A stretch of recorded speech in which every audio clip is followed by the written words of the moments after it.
The immigration checkpoint, and I quote the immigration officer. He walks up to the car and says, "Are you a U.S. citizen?"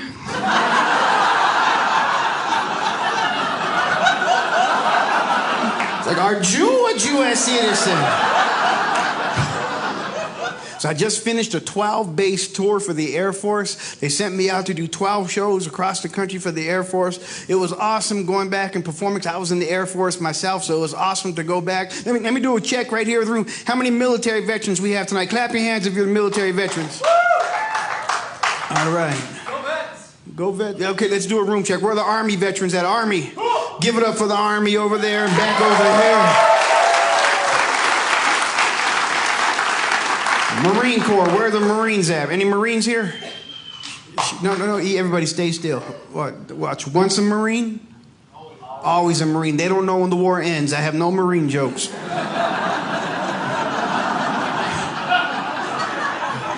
Where's the Navy at? Anybody from the Navy? Anybody serving the Navy? Anybody shop at Old Navy?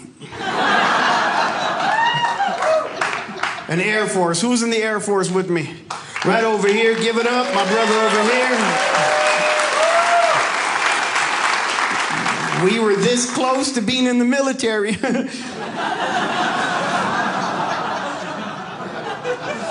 You don't realize how tough you aren't when you're in the Air Force until you get out and you have to go to the VA to be with all the other veterans. I see a Marine limp by. He goes, "Vietnam took a bullet." I see an Army soldier go by. Gulf War, shrapnel. I'm standing there with the wrist brace. But I still wanted to act like I was tough. I was like, U.S. Air Force, carpal tunnel, email, 05.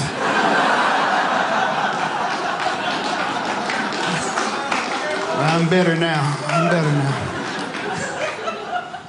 So I go out in these 12 Air Force bases. One of the bases was so far into Texas that the nearest airport was in Mexico. They said we could fly to Mexico or drive 6 hours across Texas to go to this base. I said, "I'm not flying into Mexico. I know who won the election. You're not getting rid of me like that."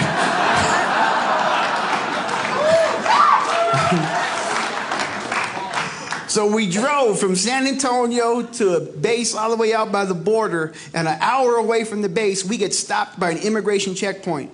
Me and two other comedians, I'm driving the rental car, and I pull over at an immigration checkpoint, and I quote the immigration officer. He walks up to the car and says, "Are you a U.S. citizen?"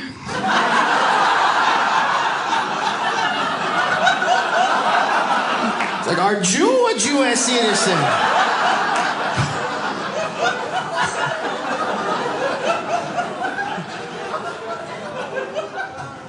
And then we were in Albuquerque, New Mexico, when we were performing at a base. When we got there, they briefed us about how top secret this base was. But they had the hot air balloon festival going on, and hot air balloons were accidentally floating over the base and landing. And I witnessed this, and the military police were very nice. They just escorted them right off the base. I saw this happen, and I called my uncle in Mexico. I said, "There's a new way to get in."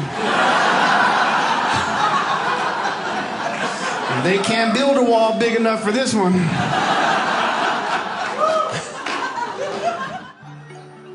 Oh, that would make him mad, huh? If we had hot air balloons. What do you mean they're floating over the wall?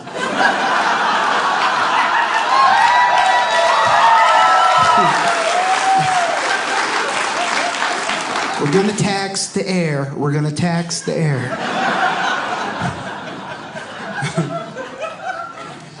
I'm not left wing, I'm not right wing, you know. I get my political views from my grandfather, a very wise old man from Torreon, Mexico. I went up to my grandpa one day and said, "Grandpa, what do you think about a woman's right to choose?" He said, "Mijo, I think everyone should wear shoes."